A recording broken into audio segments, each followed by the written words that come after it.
Good morning. This is a really interesting time in the world history to be alive. We are hopefully coming out of a worldwide global pandemic. We are also spectators of a terrible atrocity war happening in Eastern Europe. And we are continually breathing, inhaling, exhaling the political divisiveness in our own country. So besides being exhausted and worn down by the realities that we have experienced in the last 2 years, there is also this very difficult consideration that our people, who we've always thought they were, is humanity the way humanity has existed in my mind previously? Many of you are reaching out to me, sharing frustrations, difficulties, and the suffering that you are feeling is difficult. It's heartbreaking, really.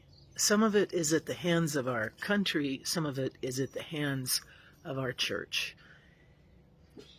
And inevitably, there's going to be a reality that we will disappoint each other, that humanity will not live up to the promises, to the expectations that we have for ourselves.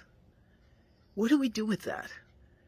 What do we do with the reality when people just do not live up to their best selves? It's overwhelming, crushing sometimes. A situation in our own world where we feel like we just don't know how to go on. One of my friends called me the other day and talked to me rather, and she was saying, is it possible to pray for the death of someone? Is it possible, even if they are evil, that we are allowed to pray for their passing, for their destruction, to end the evil that they are perpetrating on the world?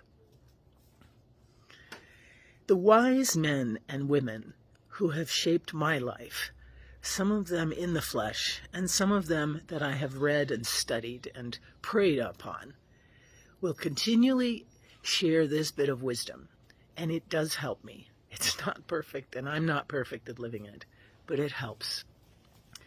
And they all in unison will say that the best way to find peace in a world in which humanity disappoints us, deeply, deeply disappoints us, betrays us, takes our hopes and dreams and buries them, burns them to where there's no resuscitating them.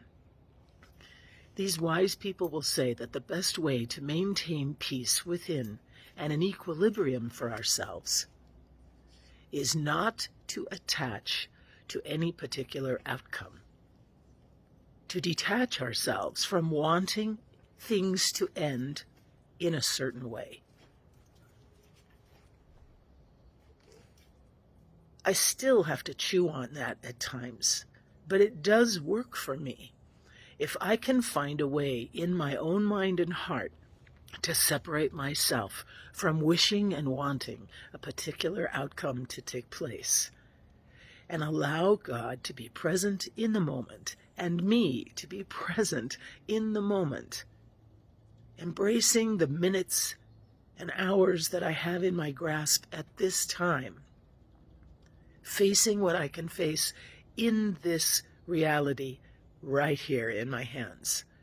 It allows me to separate myself from the mental anguish that I feel when humanity betrays itself. When I look at warmongers, or I look at hatred mongers, or I look at people who are so very happy in their own sense of authority that they have no sense of reality of what's happening around us. If you and I can separate ourselves and detach ourselves from longing for any particular outcome, that's where the peace will lie for us. That will be the equilibrium we can find, and the bridge from anxiety to peace. That's where God lives. So we surrender what we cannot control to the divine and detach ourselves from wanting any particular outcome.